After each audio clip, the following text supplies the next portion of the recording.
Multidom. Um programa de multigente, multicoisas, multiassuntos para você e toda a sua família. Apresentação: Marta Padovese.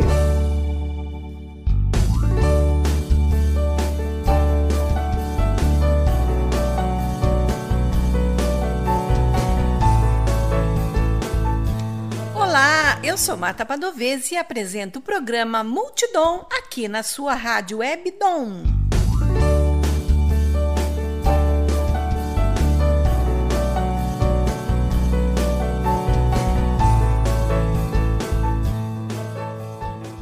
O bate-papo de hoje é com Esther Moraes. Ela é barbarense de 21 anos, estudante de Direito e militante nas causas sociais.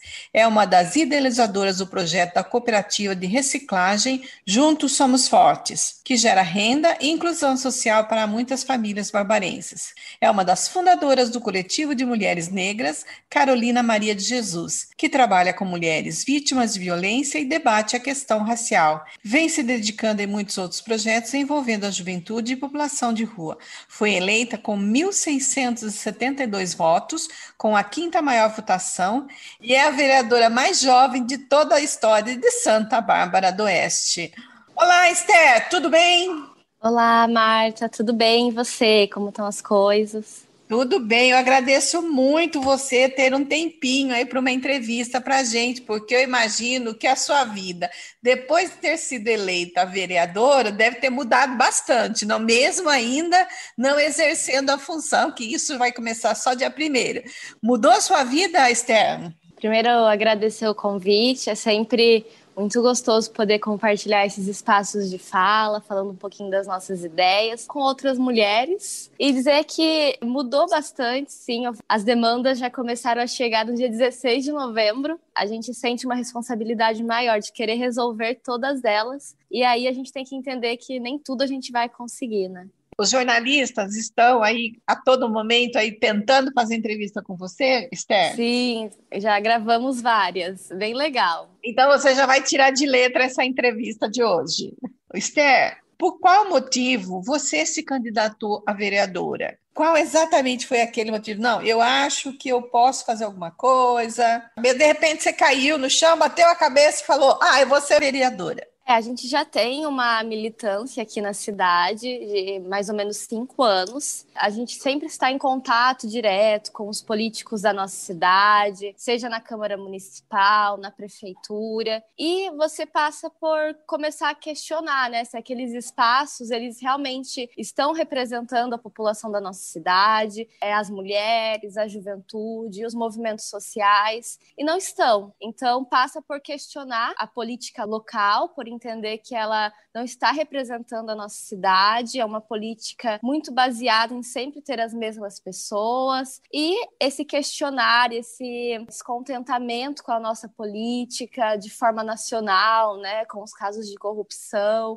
com as mesmas pessoas fazendo sempre as mesmas coisas, que é tão pouco, a gente decidiu começar a vida pública aos 21 anos e mudar um pouco tudo isso que está colocado. Eu acho que a gente não faz nada sozinho, mas nós não somos ao todo tão ruins. Se a gente conseguir juntar aí as pessoas boas que estão na nossa política, um dia, e com muita esperança, eu acredito que a gente vai conseguir mudar essa realidade que a gente tem hoje, de uma sociedade tão sofrida, tão desigual e que busca aí todos os dias se emancipar.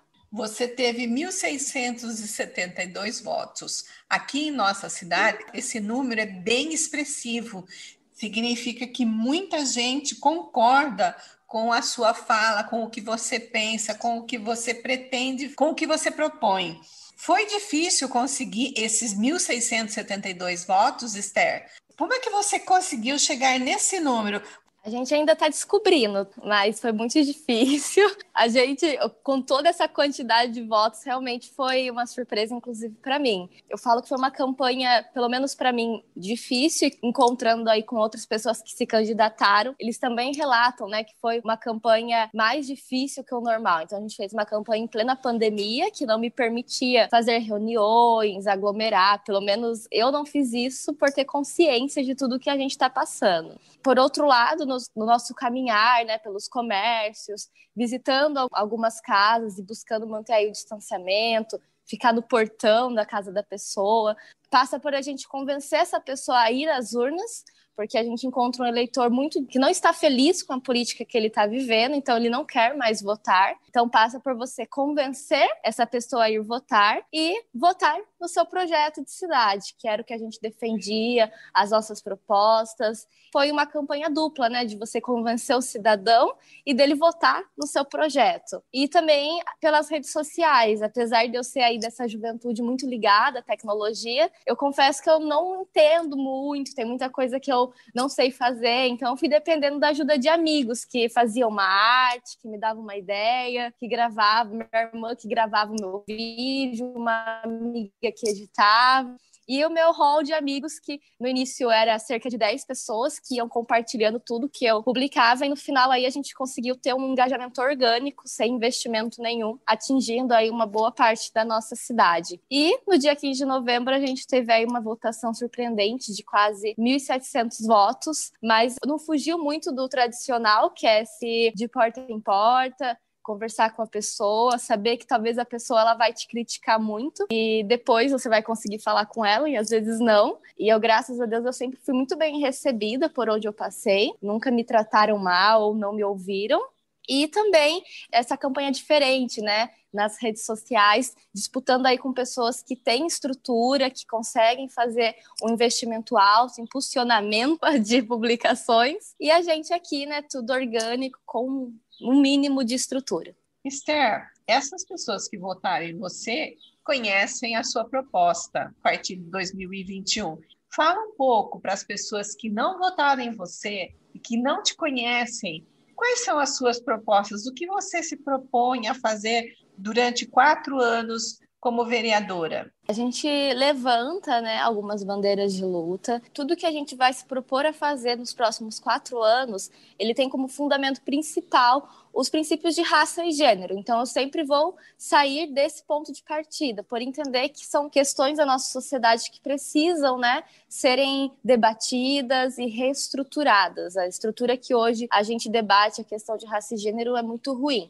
A partir daí, a gente quer desenhar algumas políticas de prevenção à violência doméstica. A gente tem um dado muito preocupante da nossa cidade, de que a cada 2h30, uma mulher procura a delegacia para notificar que ela foi vítima de alguma violência, e eu acredito que esse caso ele é subnotificado, né? Muitas mulheres ainda não conseguem acessar os serviços que estão disponíveis. A gente tem uma militância muito forte na cidade, voltada para o meio ambiente, para a reciclagem de materiais, que é um empreendimento social que vem cuidando do meio ambiente, reciclando aí por mês cerca de 14 toneladas de resíduos que ia para o aterro sanitário e que hoje vão para as cooperativas, geram emprego, principalmente para mulheres que são arrimo de família. Então, a gente quer continuar debatendo o desenvolvimento de mais cooperativas na nossa cidade, buscando gerar mais emprego. E é um projeto que eu fazia e a gente conseguiu desenvolver enquanto militância.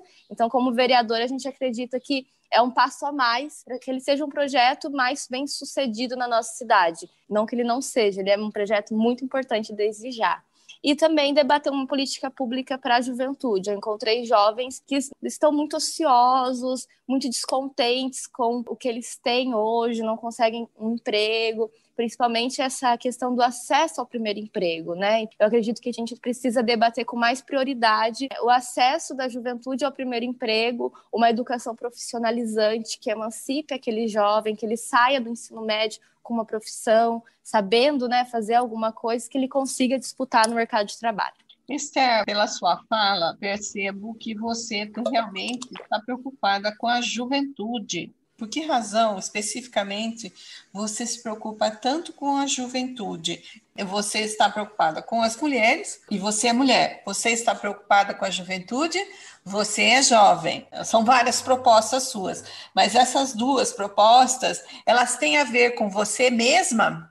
traz um pouco das minhas vivências, mas é principalmente coletiva, né? Então, no meu caminhar, principalmente na campanha, eu encontrei com muitas mulheres jovens que já carregam consigo certas responsabilidades que não as permitem, né, ter acesso à escola, a uma faculdade, a um emprego de qualidade, formal. Então, eu encontrei muitas mães jovens que sequer terminaram a escola e que já estão aí em busca de uma vaga em creche para o seu filho, que não tiveram acesso a tantas questões básicas, né, que o SUS tem que garantir, que uma educação de qualidade tem que garantir. Eu posso não ter passado pelo que elas passaram, mas a gente viu aquilo e elas me escolheram para, nos próximos 4 anos, representá-las. Então, defender a juventude, para mim, e a criança, a gente está defendendo o nosso futuro, e eu acredito que o nosso futuro, ele precisa ser mais debatido no presente, a gente precisa lutar por ele no presente, para que a gente consiga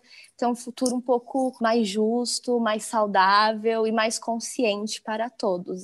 Defender a juventude é justamente querer estruturá-la hoje com uma educação de qualidade, com acesso à saúde pública, à segurança pública, para que daqui a alguns anos a gente consiga colher frutos de uma sociedade que consegue tratar com respeito o seu próximo, respeitar o corpo das mulheres, os jovens negros que são mortos aí a cada 23 minutos no nosso país, e que a gente consiga principalmente cuidar do meio ambiente e do planeta Terra, né, que é a nossa única casa, a gente não vai para outro lugar. Pelo menos não por enquanto, né? Não, ainda não, nós não chegamos nesse momento. Você acredita que as mulheres não são representadas, são bem representadas, e você sente isso de uma maneira geral em todos os setores ou em alguns setores apenas? As mulheres, elas vêm realizando aí uma luta histórica de conquistar espaços de poder, seja na arte, na vida social, na política. Então a gente consegue sim ainda sentir que o machismo, ele é algo que atinge a todos nós. Então, tem pessoas que hoje estão afundadas no machismo, outros que já conseguem vislumbrar uma outra realidade, mas todas nós, e até mesmo os homens, estão sobre o reflexo e as consequências do machismo. E isso atinge as mulheres de uma maneira muito cruel, né? E eu volto a repetir, na arte, na política, no trabalho. As mulheres, elas estão inseridas em muitos espaços, seja no acesso ao transporte, seja no acesso à vaga em creche, seja para buscar uma consulta na UBS. E por que a gente não consegue, mesmo assim, ser respeitada ainda nesses espaços, ir com segurança para esses espaços, se em todos eles a gente precisa estar? E na política foi onde eu me identifiquei e eu encontro essa realidade, né? A gente teve, até o final desse ano, a gente vai ter uma mulher na Câmara Municipal, e o ano que vem nós vamos ter 2 mulheres, para um município que tem 51% de mulheres e 19 vereadores. A gente tem 2 mulheres ao mesmo tempo na Câmara Municipal. Óbvio que eu vou comemorar, mas entendo ainda que isso é muito desigual. Então, existe muito a avançar. Então, realmente não é ainda muito justo para nós mulheres as realidades que estão colocadas aí em diferentes setores da sociedade. Você ouve o programa Multidom, apresentação Marta Padovese. A entrevistada de hoje é Esther Moraes, vereadora eleita em Santa Bárbara do Oeste para a legislatura 2021-2024. Se o eleitorado de Santa Bárbara tem 51% de mulheres e só foram eleitas 2 mulheres, sabemos que pelas leis, né, pelas diretrizes da eleição, é obrigatória a presença de mulheres para comporem aquela porcentagem determinada pela Justiça Eleitoral.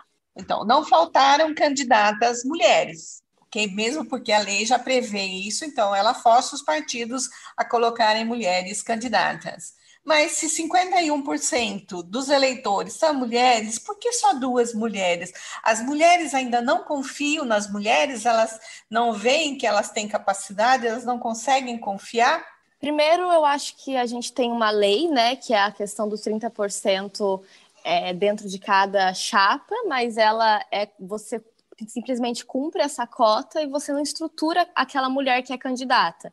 Então, eu encontrei mulheres que eram candidatas e 15 dias antes da eleição, que são dias muito decisivos e que eu, enquanto mulher branca solteira, consegui fazer com pouquíssimas estruturas, mas eu consegui me dedicar para minha campanha quase que 100%. Essas mulheres que eu encontrei que são mães, arrimo de família e candidatas, elas não têm com elas uma base, uma estrutura que apoia aquela mulher candidata. E a gente não tem, né? Então, eu estava no centro fazendo um discurso, abordei uma mulher para pedir voto para ela e ela falou, não, mas eu sou candidata. E aquela mulher, ela estava comprando coisas essenciais para o seu filho, né? Fazendo aquela compra da semana para aquela criança. E ela não podia estar fazendo campanha, porque ela precisava cuidar daquela criança. Então, eu acho que a gente passa por refletir, por exemplo, que os espaços políticos não abraçam a maternidade. Então, a mulher que é mãe, ela não consegue estar nesses espaços, a gente ainda não consegue receber aquela mulher que é mãe e estruturar todas as campanhas femininas, né? Então, existe um fundo eleitoral que é destinado para as mulheres. Cadê esse fundo, né? Eu não vi, outras mulheres não viram. A gente tem mulheres que são candidaturas laranjas, então nem ela sabe que ela é candidata, ou se ela luta aí para ter uns 10 votos só para poder ajudar a chapa, para poder ajudar candidatos homens. Passa por questionar e criticar muito ainda esse sistema político que a gente tem no nosso país, que é muito ruim, e passa também por entender que a gente faz parte de uma sociedade ainda muito machista. Então, eu encontrei muitas mulheres que falavam, eu vou ver aí em quem meu marido vai votar, porque a gente ainda está fixada nessa questão de que em quem meu marido for votar, eu voto, vamos ver o que vai acontecer no dia, quem que meu marido vai querer apoiar, e não, as políticas públicas voltadas para as mulheres, elas só vão funcionar quando nós mulheres começarem a desenhar essa política. Então, nas ruas, e toda vez que eu ouvi uma mulher falar isso, eu ficava cerca de 1 hora com essa mulher, buscando ajudá-la a compreender que ela precisa ter o próprio pensamento crítico, de escolher a própria candidata. Eu acredito, sim, que essas mulheres que eu passei tenham questionado, dito aí, essa quantidade significativa de votos. Mas é um processo de luta e de muita consciência política que passa por a gente ter uma educação política dentro das escolas, para que as próximas mulheres votantes que virão ainda dessas crianças possam ter mais consciência do seu espaço de fala, do seu espaço político que deve ocupar. Você falou uma coisa que me chamou bastante atenção, que a eleição, o processo eleitoral não abraça a maternidade. Eu gostei muito dessa sua observação. Nem tinha pensado nesse assunto, inclusive. É um assunto até que é um ponto de vista que não me ocorreu. E realmente você tem razão, porque ela não abraça a maternidade. A candidata tem muita dificuldade em ir lá e fazer sua campanha, porque ela tem muito mais coisas para fazer, além de se expor como candidata. Você pretende, na próxima eleição, mesmo que você não seja candidata, durante esses seus 4 anos, você pretende mudar um pouquinho aqui em Santa Bárbara para que, agora que você tem essa condição como vereadora, você tem condição de falar com o seu partido, fazer essa mudança que seria muito significativa para Santa Bárbara? Sim, estamos aí para poder apoiar todas as mulheres que nos procurarem e também as demandas que forem surgindo, né? Foi algo que eu percebi durante a campanha que me tocou muito. Eu não sou mãe, mas eu entendo que aquela mulher, ela tem o direito de concorrer às eleições, ela precisa ter aí uma estrutura para que ela possa estar fazendo campanha e se ela precisar levar seu filho consiga estar junto com ela, né? A gente tem vários candidatos homens que são pais e que não estão com as suas crianças. E aí a gente questiona, né? Onde está essa criança? Ninguém questiona, né? Onde está essa criança? E ele é pai. Então, essa mulher que é mãe, ela tem o direito de poder fazer a campanha e levar o filho, se assim, né? Couber para a situação, a mãe, ela vai saber. Ou se ela não levar, saber que ela pode confiar com quem deixar e ninguém questionar ela, né? Onde está seu filho? Ele está bem, eu estou bem cuidado, eu estou fazendo a minha campanha. E os nossos espaços de poder, a política, ela precisa ter mais mães, porque a gente debate outras questões que talvez eu, por ainda não ser mãe, não consigo debater com tanta experiência e conhecimento. Então, do que depender de mim, sim, nós vamos apoiar candidatas mães, assim como a gente quer poder apoiar candidatas negras e outros tipos aí de representatividade. Você fala bem outra coisa aí, que as pessoas não questionam o homem, onde está sua esposa, onde está seu filho. Mas quando a mulher sai para batalhar um espaço político, Onde está seu marido? Onde está seu filho? Com quem ficou seu filho? Você não vai fazer almoço para o seu marido? Como é que fica a sua casa? Ainda existe bastante esse questionamento. Pode até não ser feito diretamente para a pessoa, mas as pessoas pensam exatamente isso. Durante sua campanha, você teve problemas de desrespeito por você ser mulher? Sim, sim. Durante a minha campanha, principalmente caminhando, né, pelos bairros da nossa cidade, havia momentos em que a gente encontrava, né, com outros candidatos e eu respeitosamente espero aquele candidato acabar de falar, vou para outro lugar, depois eu volto. E eu não tive esse mesmo respeito. Então, algumas vezes eu estava falando, esse candidato entrava na frente, entregava o papel e saía andando e depois voltava e me interrompia de novo. E ficava uma situação muito chata, né? Porque você não quer ser desrespeitosa com aquela pessoa, mas você também quer ser respeitada, né? Você também está disputando uma eleição. E aí, depois que eu ganhei, a gente está fazendo o caminho de volta, agradecendo, né, a votação. E aí as pessoas elas vêm me contar, né? Olha, Esther, tal pessoa falou que você era muito inexperiente, que você não tem futuro, que você não ia conseguir quase nenhum voto. Infelizmente, você estava abordando uma bandeira que não pega bem, como se, né, falar a verdade e abordar questões que a gente, historicamente, a sociedade silencia, não fosse algo bom. A gente teve um resultado contrário do que essas pessoas estavam esperando. Mas sim, foi durante as eleições, algumas vezes a gente sente, né, esse desrespeito com a candidata mulher e pelo fato mesmo de eu ser jovem. Né? Tava falando, estavam rindo, estavam me interrompendo. É muito chato isso. Isso já é provado por estatísticas que as mulheres, ao falar em qualquer ambiente, elas são interrompidas pelos homens. Sim. Eles não deixam elas terminarem o pensamento e já vão interrompendo. Como se aquele pensamento não valesse, não fosse importante. E até na política, isso até na campanha aconteceu isso, Esther. Que lamentável essa falta de respeito com a mulher. Você deve passar por situações, isso numa roda de amigos. Sim, sim, é algo que nós mulheres passamos aí a todo instante, né? Você foi candidata à coligação do prefeito eleito. Mas caso aconteça algum imprevisto e você pense que aquilo seja desfavorável às propostas que você acredita, você conseguiria ser de oposição? Eu acredito muito, Marta, que ser situação não é uma coisa difícil. E eu falo que a gente defende, sim, esse projeto de cidade que a gente teve durante campanha, né, buscando aí ganhar as eleições, mas eu entendo também que é possível você ter um apoio crítico de que, olha, isso talvez não seja interessante para a nossa população, isso aqui precisa dialogar com outras questões, precisa ouvir outras demandas, uma outra parte da nossa cidade. Então, eu acho que você ser situação é justamente você possibilitar que outras verdades sejam colocadas à mesa. Então, não me interessa estar na oposição simplesmente por ser oposição. E eu acho que a gente tem esses questionamentos, né, de início, de logo após a campanha, né, logo após as eleições, mas eu penso que aquele candidato que disputou num projeto de cidade que perdeu, ele disputou num projeto de cidade que perdeu. Isso não quer dizer que ele tem que ser oposição, isso quer dizer que ele tem que trabalhar pela nossa cidade e tem que continuar defendendo os ideais dele. E aí, se for bons ideais, não tem por que o governo não acatar, né? Então, ser situação sim, eu sou situação, eu estive, né, disputando na coligação do prefeito eleito, mas eu entendo também que a gente tem aí nossa linha de raciocínio, tem também os nossos pontos críticos que vêm a somar com o executivo da nossa cidade.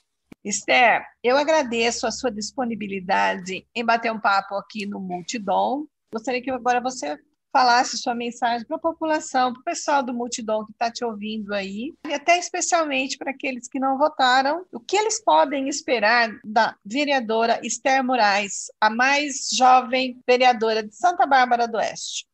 Primeiro, Marta, eu quero novamente te agradecer aí pelo espaço. Foi uma grata surpresa poder falar com você aí alguns momentos, né, antes da posse. Quero novamente agradecer a todas as pessoas que apoiaram o nosso projeto e que foram às urnas no dia 15 de novembro e votaram no nosso projeto de cidade, na nossa linha de defesa, dizer que o nosso mandato ele vai estar aberto a toda a população barbarense, que nós estamos à disposição para juntos construirmos uma cidade mais justa, saudável e que represente a todos. Desejar também a todos os barbarenses e a todos que nos ouvem um feliz ano novo, que seja um ano abençoado e que a gente possa enfrentar essa pandemia com consciência e buscando proteger quem a gente ama e quem é aí da classe de risco e precisa de toda a proteção possível. Conte comigo e até a próxima!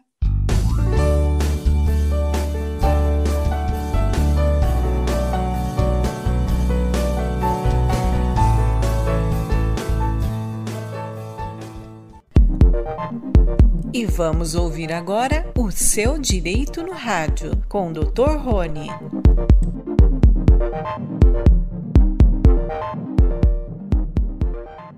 Olá, amigos do programa Multidom.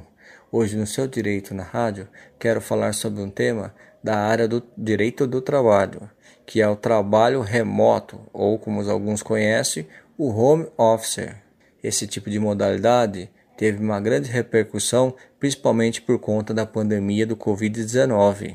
E, principalmente, algumas empresas vão adotar não só nesse período, mas logo após, como uma conduta da empresa permanentemente. Algumas regras devem ser seguidas, tanto para o empregador quanto o empregado, para que se tenha aí uma convivência na relação de trabalho harmoniosa e, principalmente, respeitando os direitos de todos. Algumas dicas tanto para o empregado quanto o empregador, principalmente porque essa modalidade recentemente foi abarcada em alguns artigos na reforma trabalhista e também pela medida provisória 927. O trabalhador que adotar esse regime com conivência da empresa deve se atentar a algumas regras, principalmente com relação ao ambiente de trabalho aonde quer que ele preste esse serviço. A empresa, principalmente quando for adotar essa modalidade, também deve respeitar o princípio, o ambiente e a segurança do trabalho, pois o trabalhador não pode ter a sua saúde prejudicada, atentando-se para o ambiente se está adequado, a ergonomia, se os horários que o trabalhador disponibiliza estão dentro daquela carga horária que é prevista na CLT, que é de 8 horas diárias, 44 horas semanais. Tudo isso deve ser observado para resguardar a saúde do trabalhador e também não trazer problemas futuros para o empregador. Algumas pessoas me perguntaram, cheias de dúvidas a respeito desse tipo de modalidade, se existe uma obrigatoriedade da empresa exigir que o trabalhador faça essa modalidade. Com a nova reforma, a empresa pode exigir, desde que tenha um acordo com o trabalhador, isso seja feito por escrito e tenha respeitado as condições, como disse, e as regras para que seja posta essa modalidade. Uma coisa muito importante é sobre o controle de jornada, pois existe a possibilidade do trabalhador flexibilizar, dando a ele a oportunidade de ter um tempo mais próximo da sua família ou conciliar com seus afazeres pessoais. Isso também é um ponto positivo para essa modalidade, né? Para o empregador, existe aí a possibilidade de haver um ganho no desempenho do seu empregado, pois ele não terá deslocamentos para a empresa, o que gera não só um custo, mas também o desgaste e o estresse nas grandes cidades, onde há um trânsito caótico. Existe também a questão do trabalhador estar mais próximo da sua família, ter um tempo a mais para a sua família. Isso traz um ganho mental à saúde do trabalhador e, principalmente nesses tempos de pandemia, a segurança à saúde do trabalhador, não se expondo, né, dentro da empresa ou nos locais fora da empresa também, que possa ter o contato e a contaminação com o Covid-19. É uma forma hoje sendo adotada provisoriamente, mas que algumas empresas entenderam que há muitas vantagens logo após a pandemia, possam adotar como permanente esta forma de trabalho. Os trabalhadores devem se atentar se a empresa vai fornecer também equipamentos e condições para que esse empregado exerça sua atividade em sua casa, como por exemplo aqueles que utilizam computador, uma cadeira ergonômica, acesso à internet também, porque o trabalhador também não pode arcar com todos os custos, ele deve conversar com a empresa e chegar a um consenso sobre esses custos, se será reembolsado ou não. É sempre bom salientar que deve haver um equilíbrio entre a necessidade da empresa e também as condições de saúde e segurança do trabalho do empregado, pois assim, tanto a empresa vai ter um desempenho satisfatório do seu empregado, seu funcionário, quanto o trabalhador também terá algumas vantagens a mais que ele não teria no emprego dentro da empresa. É sempre bom salientar que todas as normas, tanto na CLT como as normas de higiene e segurança do trabalho, devem ser respeitadas. E assim, com essa nova modalidade que surgiu por conta da pandemia, mas que é também uma evolução do trabalho, possa aí trazer um ganho para ambas as partes. Fica aí a dica, mais alguma dúvida estarei à disposição, pois esse é um assunto bem recente, mas que ainda está sendo discutido sobre as suas características e principalmente a inserção no novo mercado. Um abraço a todos. Você ouviu O Seu Direito no Rádio, com o Dr. Rony.